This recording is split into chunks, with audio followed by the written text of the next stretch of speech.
안녕하세요. 지인들이 제 이야기를 듣고 빨리 라디오 사연에 제보를 해보라고 하는 바람에 이렇게 사연을 작성하게 되었습니다. 저는 평범하디 평범한 여자아이였어요. 사실 저는 재혼 가정에서 자랐답니다. 엄마는 초혼이었고 아빠는 재혼이었죠. 그래서 저에게 배다른 오빠가 있었어요. 아주 어릴 때라서 기억이 잘 안 나는데 엄마는 배다른 오빠를 아가 때부터 키웠다고 했습니다. 엄마는 저에게 자세히 말씀해 주시지 않았지만 아빠는 저에게 항상 그러셨어요. 유진아, 네 엄마가 아니었으면 나는 이미 죽은 목숨이었을 거야. 전처가 바람나고 네 오빠를 버리고 집을 나갔을 때 네 엄마가 나와 우리 아들을 걷어주었어. 엄마는 한 번 결혼한 남자와 그 남자의 아이를 거두어 준 거였어요.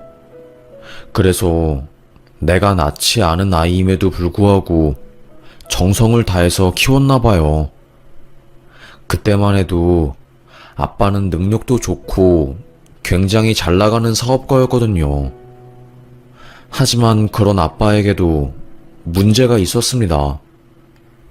전처의 바람과 거짓말로 인해 마음에 큰 상처를 입은 아빠는 오빠를 볼 때마다 네 엄마가 생각난다면서 학대 아닌 학대를 엄청 했어요.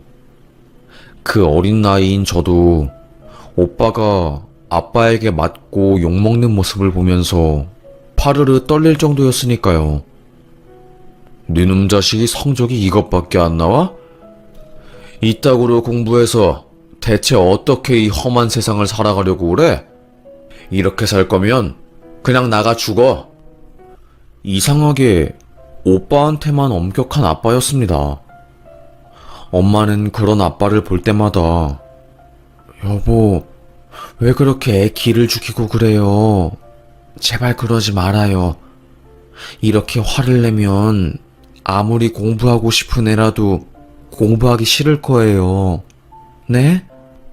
아들놈은 원래 이렇게 확 휘어잡아야지 삐뚤어지지 않는 거야. 막무가내인 아빠였습니다. 오빠는 공부를 곧잘 했어요. 학원을 많이 다니기도 했지만 원래 타고난 머리가 엄청 좋았습니다. 그리고 마냥 공부만 한 것도 아니었어요. 체육도 잘하고 키도 크고 잘생겨서 반에서 인기가 엄청 좋았거든요. 한마디로 공부 잘하는데 노는 것도 잘하는 일진이었던 거죠. 아빠한테 맞고 욕을 먹을 때마다 오빠는 더 삐뚤어져 갔습니다. 애들을 괴롭힌다거나 싸움을 하고 와서 눈이랑 몸에 멍들고 오는 게 일상이었죠. 엄마는 마석아, 이러면 안 돼. 이럴수록 마석이 네 인생만 손해 아니겠니? 몰라요. 다 필요 없어요. 공부 잘해서 뭐 하겠어요? 제가 아무리 열심히 노력해도 아빠는 저를 인정해주지 않고 맨날 절 때리기만 하는데요. 엄마는 오빠를 사랑으로 품었어요. 한 번도 오빠에게 화를 낸 적도 없었고 무조건 오빠의 이야기를 착하게 들어주고 수용하려는 사람이었지요. 아침마다 등교하기 전에 사랑이 담긴 편지를 써서 가방 안에 넣어주는 것은 기본이었고 밥을 잘 안 먹는 오빠를 위해서 새벽에 일어나 도시락을 싸주는 엄마였습니다. 어쩔 때는 질투가 날 지경이었어요. 엄마는 왜 친아들도 아닌데 오빠한테 이렇게 잘해주는 거야? 에이, 유진아, 그런 말 하면 못 써. 마음으로 낳은 아들도 친아들 못지않게 소중한 거야. 그리고 유진이 너는 아빠한테 사랑받으면서 살아왔지만 네 오빤 그러지 못했잖니. 그래서 엄마가 더 신경 쓰고 챙겨주는 거야. 우리 유진이가 속상하겠지만 오빠를 잘 이해해주자. 응? 저를 달래주는 엄마였습니다. 그래서 저도 오빠를 이해하기 시작했어요. 오빠랑 친한 사이는 아니었지만 그래도 불쌍하더라고요. 어떻게 보면 오빠에게 저는 눈엣 가시 같은 존재일 수도 있었잖아요. 새엄마의 친딸이었으니 말이죠. 저는 가정에서 사랑을 듬뿍 받고 자라는데 오빠는 그렇지 못했으니까요. 그러다가 오빠가 입시 문제로 아빠와 크게 싸우게 되었습니다. 공부를 곧잘 했던 오빠는 서울대에 충분히 쓸 수 있는 점수가 나왔었거든요. 하지만 아빠를 너무나도 싫어하고 증오했던 오빠는 저 미국으로 유학 갈 겁니다. 유학 비용 대주지 않아도 됩니다. 제가 알아서 돈 벌어서 먹고 살 거예요. 니놈 새끼가 밥 먹여주고 재워주고 했더니 이제는 머리 다 컸다고 이 애비를 배신하는 게냐? 한국에서 살 거면 서울대를 나와야지. 네 인생이 활짝 피는 거야. 한국에서 안 살 거라고요. 그날 오빠와 아빠는 정말 피를 토할 정도로 어마어마하게 싸웠고 집에 뒤늦게 들어온 엄마가 겨우 상황을 진정시켰어요. 결국 오빠는 아빠 몰래 미국 명문대에 입학 지원서를 냈습니다. 서울대, 고려대에 합격한 오빠였지만 결국 미국행 티켓을 선택했어요. 그래서 오빠랑 아빠는 완전히 연을 끊게 된 거였죠. 엄마, 나는 엄마한테 미운 거 하나도 없어요. 되려 날 이렇게 친아들도 아닌데 사랑으로 키워준 엄마한텐 고마울 뿐이죠. 그런데 아빠 때문에 내가 한국에서 받은 상처가 너무너무 커서 더 이상 여기 있기 싫어요. 나 미국 가서 잘 살 거니까 엄마도 여기서 행복하게 살아요. 더 이상 가족이랑은 연락하기 싫어요. 내가 엄마랑 연락하고 살면 아빠가 또 난리칠 게 뻔하니까. 오빠는 정말로 미국으로 가게 되었어요. 미국 사시는 분들은 아실 거예요. 프리스턴 대학교라고 명문대로 유명한 곳이었고요. 화학과에 입학했습니다.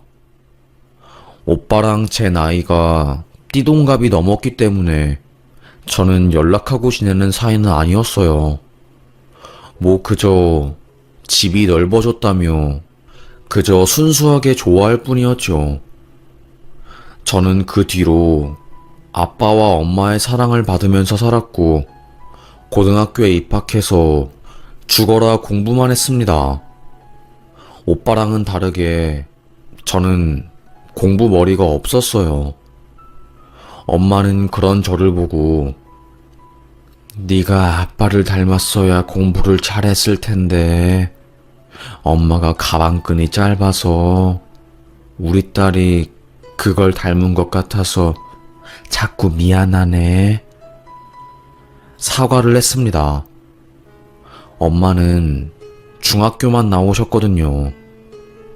시골에서 살았었고 맏딸이라서 학교를 제대로 다니지 못하고 일을 하러 다녔었대요.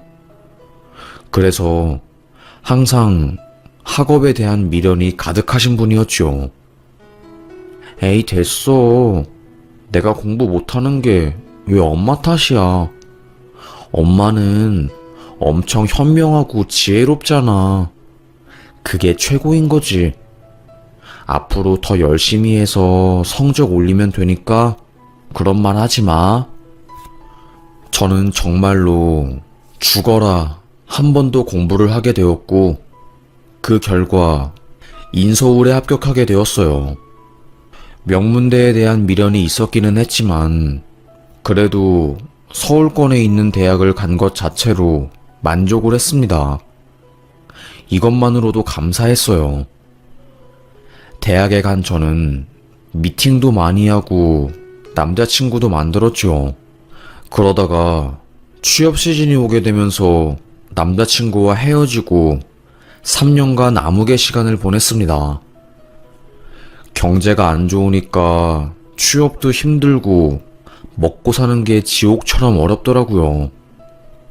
남들은 다 취업 잘하는 것 같은데 나만 못하는 것 같아서 매일 밤 잠들기 전에 죽고 싶다는 마음이 가득했습니다. 그때 만나게 된 사람이 남편이었어요. 남편은 취준생인 저와 달리 명문대학교 박사과정을 마치고 대기업에 들어가서 승승장구하고 있는 사람이었죠. 멘토 멘티 관계로 만난 저희는 사랑이 싹트게 되었습니다. 아무래도 그 당시 저는 취업준비생이었고 그 사람은 제가 가고 싶어 했던 기업에 합격한 사람이라서 도깨비 감투처럼 그분이 괜히 멋있어 보이고 대단해 보였던 것 같아요. 만난 지 얼마 되지도 않아서 바로 교제를 하게 되었고 저희 서로는 아주 불타오르듯이 뜨겁게 사랑을 하게 되었습니다. 제 친구들에게도 남자친구를 소개시켜 주었어요. 그런데 웃긴 게 뭔지 아세요? 제 남친을 본 친구들이 하나같이 입을 모아서 하는 말이 있었습니다. 유진아, 남자친구 얼굴 잘생기긴 했는데 뭐라고 말해야 할까? 좀 관상이 쎄하다. 다들 잘생기고 능력은 좋은데 분위기나 풍기는 느낌이 너무 쎄하다고 말하는 거였습니다. 저는 에? 어떤 부분이 그런데? 난 잘 모르겠는데? 의문을 품었어요. 친구들은 뭐라고 설명하긴 애매하지만 말로 설명할 수 없는 그런 안 좋은 느낌이 있다고 했죠. 그 당시 저는 몰랐습니다. 남편의 실체를요. 대부분 잘 아시잖아요. 사랑에 콩깍지가 씌이면 정말로 답이 없다는 것을요. 저도 그때는 그랬습니다. 그 사람이 내가 만날 수 있는 사람 중에 가장 잘나고 좋은 사람인 것 같았어요. 그래서 더더욱 놓치고 싶지 않았고요. 그러다가 제가 임신했다는 것을 알게 된 겁니다. 저는 되게 건강한 사람이라서 한 달에 한 번씩 빠짐없이 생리를 하는 사람이었거든요. 그런데 2달 동안 생리를 안 하길래 혹시나 하는 마음에 임신 테스트기를 해보니 세상에 2줄이 나온 거였습니다. 펑펑 울면서 남자친구에게 오빠 나 어떡해? 아이 가졌어. 털어놓았지요. 놀란 남자친구는 한동안 아무 말도 못하더니 걱정하지 마. 우리 결혼하자. 청혼을 했습니다. 저는 조심스럽게 부모님에게 임신 사실을 알렸고 저희는 얼떨결에 혼전 임신을 해서 결혼하게 되었어요. 시댁 쪽에서는 저를 안 좋게 보았습니다. 취준생에 대학도 그저 그런 대학에 근본 없어 보였나 봐요. 그나마 저를 받아주신 이유는 우리 아빠가 변호사 자격증을 가지고 사업을 하시는 분이었기 때문이었어요. 상견례에서 시모가 엄마에게 어떤 전공하셨어요? 이렇게 물어보면서 대졸자인지 아닌지 돌려서 물어보았거든요. 그걸 눈치챈 아빠가 우리 나이에 그게 중요한가요? 사시 출신 변호사 사업가의 아내면 그걸로 능력은 끝난 거죠. 정리를 해주었거든요. 하여튼 간에 묘하게 저와 우리 엄마를 깔고 보는 그런 부분이 있긴 했었습니다.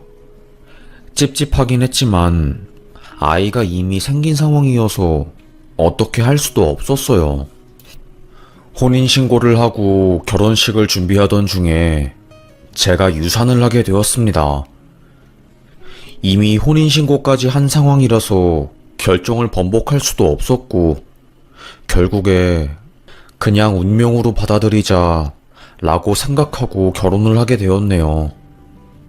하여튼 간에 제가 결혼을 원해서 한 것보다는 어쩔 수 없는 상황으로 인해서 등 떠밀리듯이 하게 된 결혼이었어요. 그게 제 발목을 잡을 줄을 상상도 못했죠. 결혼 생활 1년 차에 아버지가 뇌출혈로 쓰러지셨습니다.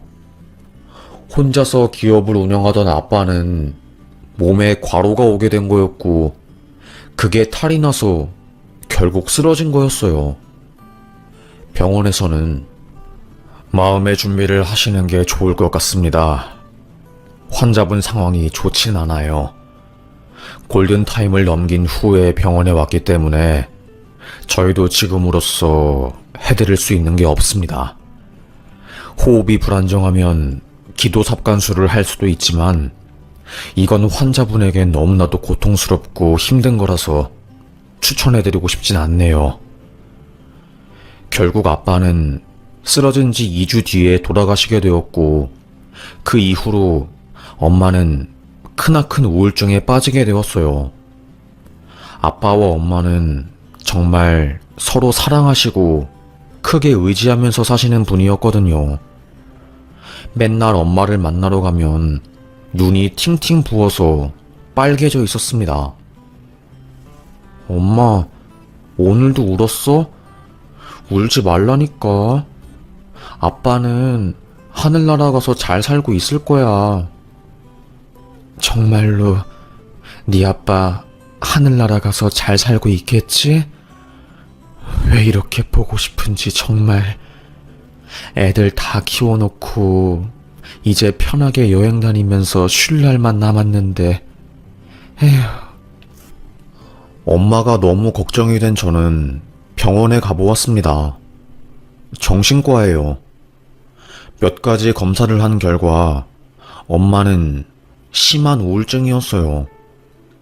의사는 인간이 느끼는 고통 중에 가장 큰 고통이 배우자를 갑자기 상실했을 때가 가장 큰 고통을 느낄 수 있어요.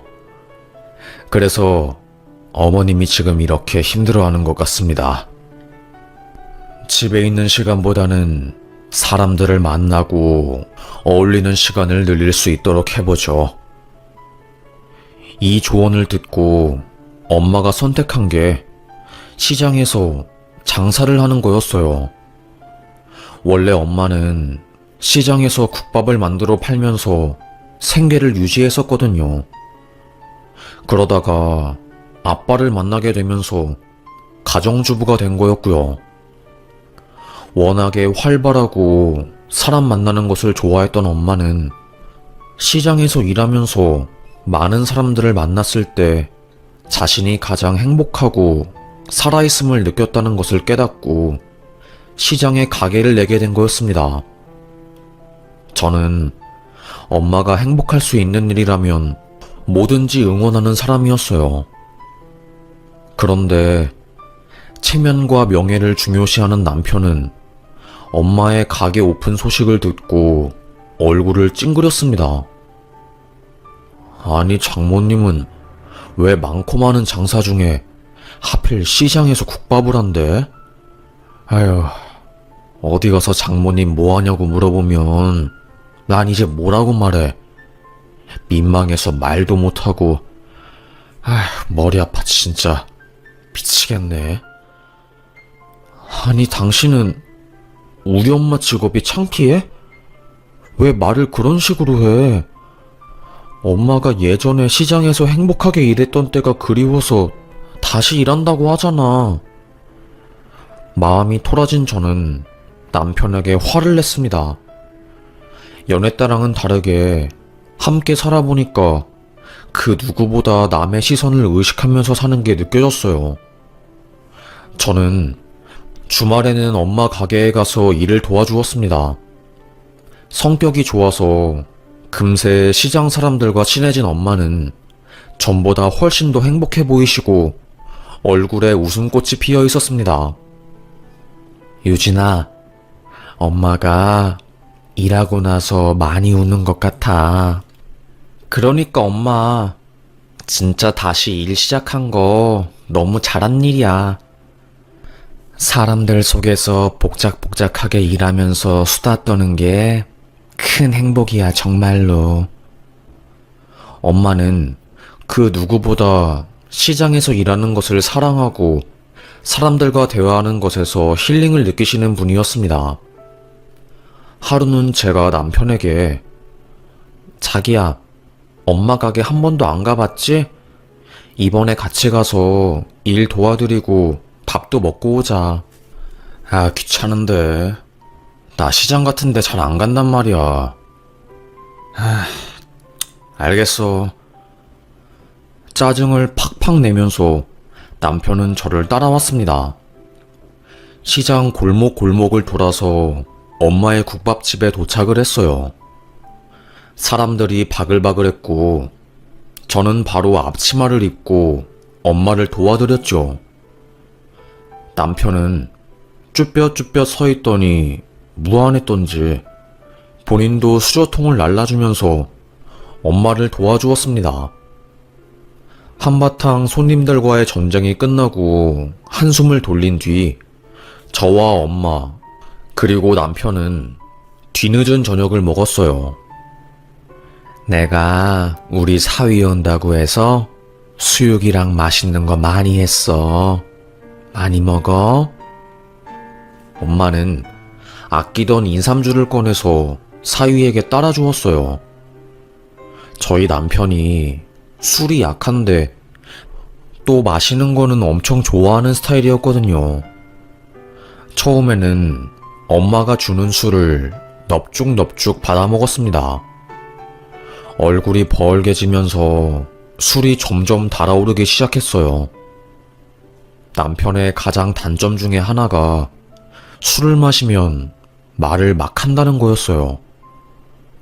저희 셋이서 음식을 먹고 있는데 엄마의 시장 친구들이 가게 안에 들어온 겁니다. 자기야, 오늘 장사 끝났어? 우리 밥 한 끼만 먹고 가도 되나? 오늘 우리 사위가 온다고 해서 잠깐만 기다려봐. 그러면 국밥 간단하게 한 그릇 내올게. 엄마는 잠시 친구들의 테이블에 가서 수다를 떨었어요. 우리 엄마 웃음소리가 되게 호탕하거든요. 한번 웃으면 주변 사람들까지 웃게 만드는 그런 웃음 바이러스인 사람이었어요. 깔깔거리면서 엄마가 친구들과 수다를 떨고 있던 그때 갑자기 남편이 장모님, 왜 그렇게 깔깔깔거리면서 웃으세요? 천박하게. 순간 분위기가 쎄해졌습니다. 엄마의 친구들은 아니, 장모한테 이렇게 말하는 건 좀 아니지 않나? 우리가 보고만 있기가 좀 그래서 한마디 거드는 건데 아닌 건 아닌 거지. 화가 났습니다. 엄마는 민망해서 아니, 오늘 우리 사위가 농담이 좀 심하네. 많이 취했나? 내가 술 못하는 사람한테 술을 너무 많이 먹였어. 내 잘못이지 뭐. 상황을 좋게 좋게 마무리하려고 웃으며 넘어가려고 했어요. 그런데 남편이 또 아니 장모님, 왜 하필 시장 바닥에서 일하시는 거예요? 엄마에게 뭐라고 하는 겁니다. 화가 난 제가 나와. 지금 엄마한테 뭐 하는 짓이야? 당신 나와. 가게 밖으로 남편을 질질 끌고 나갔습니다. 엄마 미안. 이 사람이 오늘 너무 취한 것 같아서 집에 데리고 가야 할 것 같아. 내가 제대로 한마디 할게. 완전 남편 때문에 엄마에게 개망신을 준 것 같았어요. 운전하면서 집으로 가던 중 저는 화가 너무 많이 나서 당신 미쳤어? 내가 당신 엄마, 시어머님한테 이렇게 말하면 어떨 것 같아? 우리 엄마 웃음소리가 천박하다고? 이게 할 말이야? 적당히 해야지 진짜. 고래고래 신경질을 내니까 남편도 지지 않고 저에게 큰 소리를 냈습니다. 내가 연대 박사까지 나와서 주말에 국밥집 일을 도와줘야 해? 나도 자존심이란 게 있어. 어릴 때부터 강남바닥에서 학원 다니면서 곱게 컸는데 우리 엄마가 주말마다 내가 장모 국밥집 가서 알바한다는 걸 들으면 얼마나 놀라겠어? 저한테 미안하다고 말하기는커녕 되려 더 뻔뻔하게 저에게 소리를 질렀습니다. 혀를 내둘렀네요. 너무 화가 난 저는 감정을 추스르기 위해서 그 뒤로 아무 말도 하지 않고 집에 갔습니다. 며칠간 거의 냉전 상태로 지냈던 것 같아요. 엄마는 저에게 괜찮다고 했지만 속상해하는 모습이 눈에 보였기에 마음이 더더욱 아팠습니다. 일을 하고 있던 도중 갑자기 엄마에게 전화가 왔어요. 엄마, 이 시간에 웬일이야?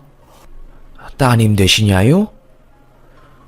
전화를 받은 사람은 엄마가 아니라 한 아주머니 목소리였습니다. 글쎄, 엄마가 갑자기 쓰러지셔서 우리가 신고했거든. 빨리 여기 영산병원으로 와봐. 깜짝 놀랐습니다. 순간 보이스피싱인 줄 알았어요. 네? 몇 번을 되물어도 같은 대답이 돌아왔고 저는 반차를 내고 빠르게 엄마가 있는 병원으로 갔습니다. 엄마는 뇌출혈이었어요.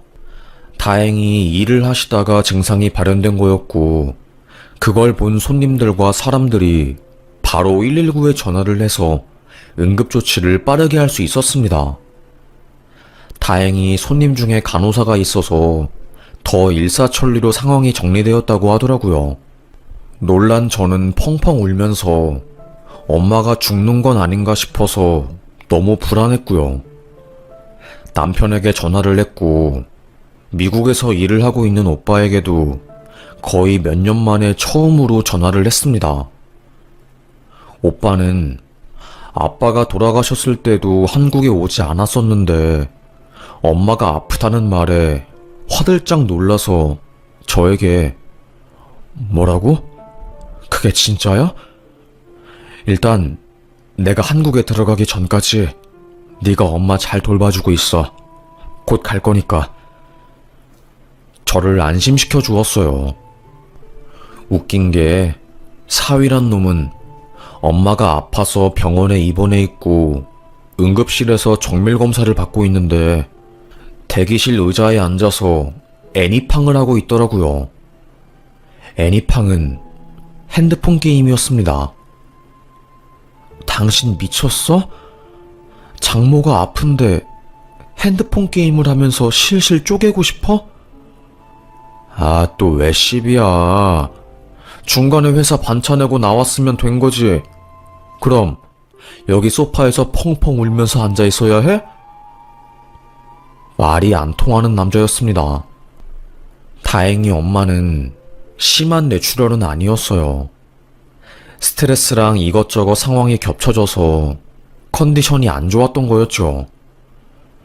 피를 묽게 하는 약이랑 통원으로 언어 치료를 받기로 하고 퇴원을 했습니다. 며칠 뒤 엄마가 저에게 마식이가 한국에 들어온다고 하네. 한국 대기업에서 차장으로 스카우트제이가 왔나봐. 배다른 오빠는 엄마가 아픈 소식을 들어서 한국으로 잠시 들어오려던 차에 스카우트제이가 와서 승낙을 한 거였어요. 저희 남편은 오빠를 본 적이 한 번도 없었거든요. 결혼식 날도 오빠는 한국에 오지 않았으니까요. 오랜만에 오빠를 만난 저는 저도 모르게 눈물을 흘렸습니다. 그간 있었던 일을 모두 말해주었어요. 얼마나 제가 힘들게 결혼 생활을 하고 엄마가 슬퍼했는지 그 모든 것을요.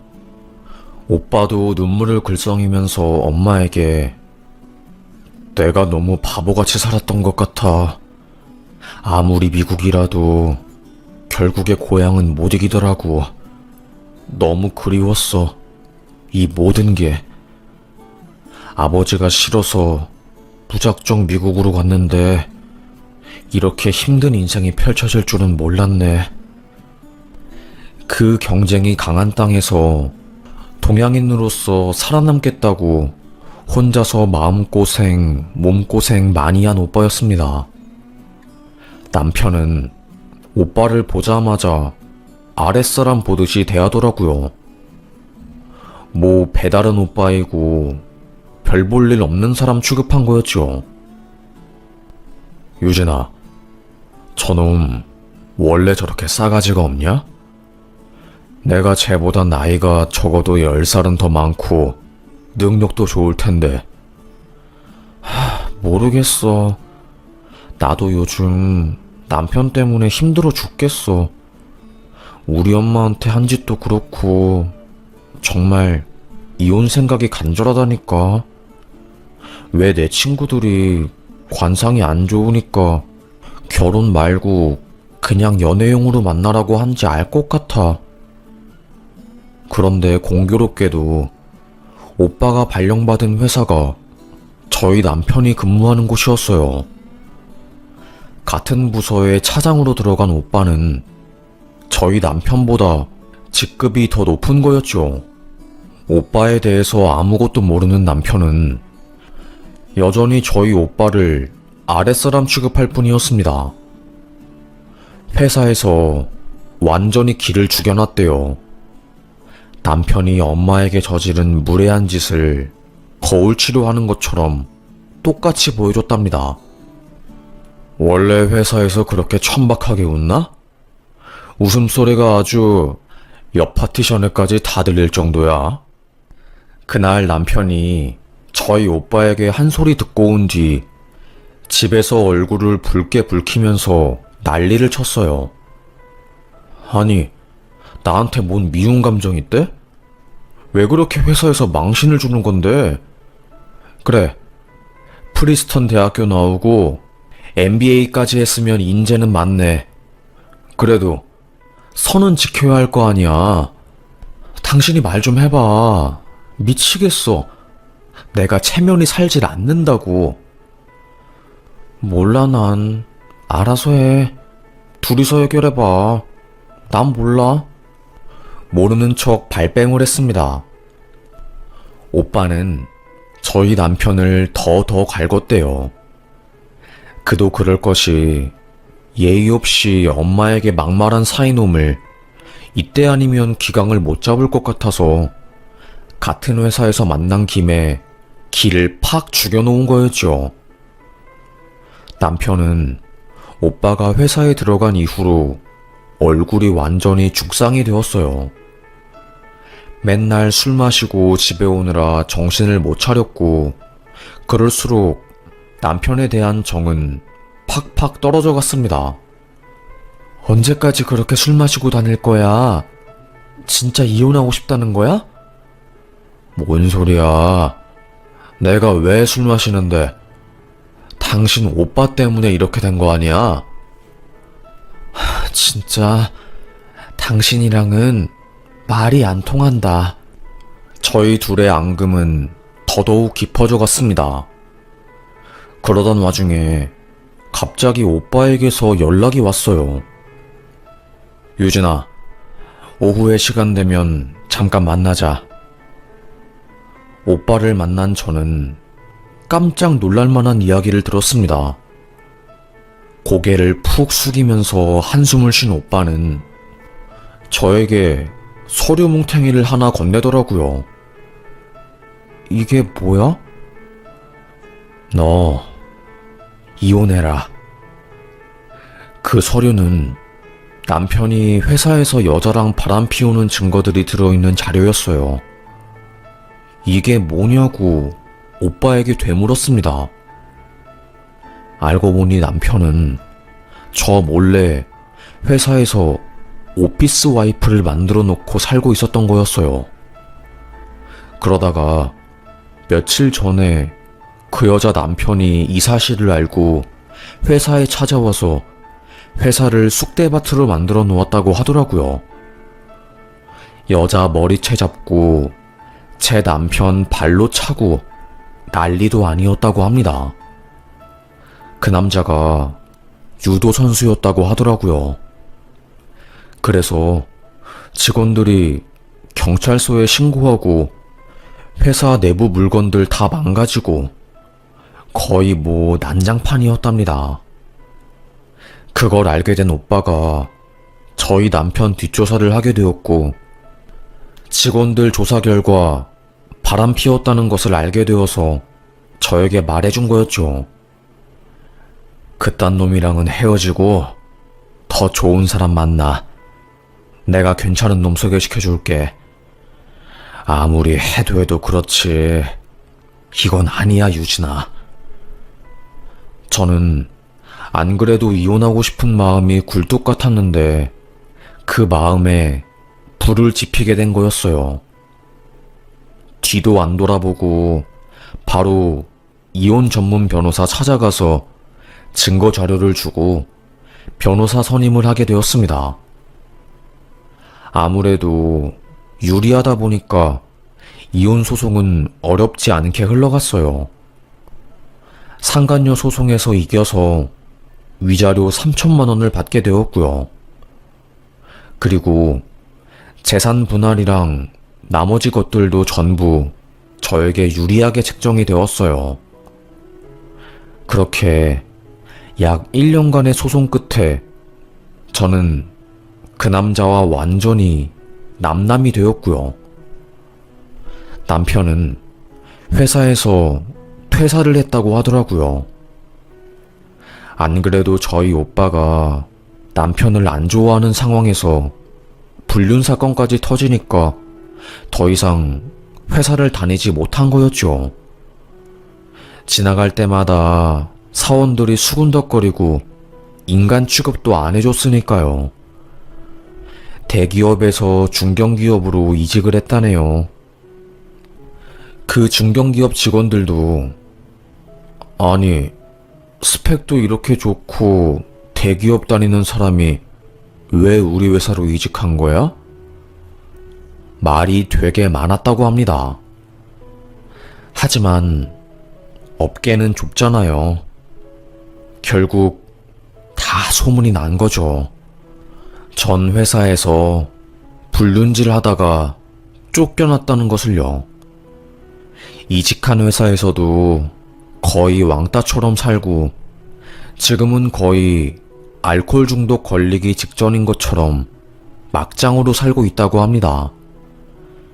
그 이야기를 들으니까 얼마나 쌤통인지 몰랐어요. 기분이 좋더군요. 우리 엄마 무시하고 사람 끔 나누더니 이제는 나락으로 떨어졌으니까요.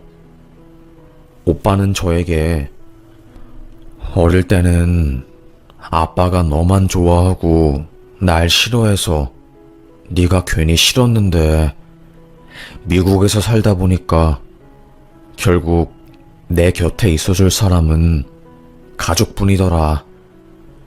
오빠가 한국에 왔으니까 이제 너 지켜줄게. 남자 아무나 만나지 마. 너무 감동이었습니다. 미국에서 고생한 오빠는 가족이 최고란 것을 뒤늦게 깨닫고 엄마가 아프다는 소식을 듣고 바로 한국에 정착하러 온 거였어요. 그리고 엄마에게도 엄마, 내가 살아보니까 남의 자식을 내 자식처럼 키우는 게 얼마나 힘든지 알 것 같더라고. 정말 고맙고 내가 이제 우리 엄마 여자로서 행복하게 살 수 있도록 열심히 노력하고 행동할 거니까 지켜봐줘. 엄마의 손을 꼭 잡은 거였습니다. 오빠가 그 경쟁이 심한 미국 땅에서 동양인으로서 경쟁력 있는 사람으로 살아남기 위해서 얼마나 열심히 노력을 했을지 상상이 안 가더라고요. 그 덕에, 오빠 덕에 저는 남편의 소나기에서 벗어날 수 있었고 엄마도 행복해졌네요. 저희 남편과는 다르게 오빠는 엄마의 시장 국밥집에 친구들이랑 회사 사람들을 데리고 가서 밥도 먹고 일도 도와주고 엄마의 삶을 존중하고 자랑스럽게 여기고 있네요. 이게 정말로 좋은 사람인 것 같아요. 사람 급 나누고 급이 떨어지면 무시하고 결국 이런 행동들은 돌고 돌아 다 자기 자신에게 돌아가는 것 같습니다. 저도 이걸 이번에 깨닫게 되었네요. 앞으로 남은 삶이 많으니 지금부터라도 후회하는 삶보다는 사람들에게 좋은 영향을 끼치면서 행복하게 살 수 있는 삶을 살아보려고 합니다. 그럼 저의 이야기를 들어주셔서 정말 감사합니다. 여기서 사연 마무리하겠습니다. 날이 추우니 건강 조심하시고 모두들 행복하시길 간절히 바라겠습니다. 감사합니다.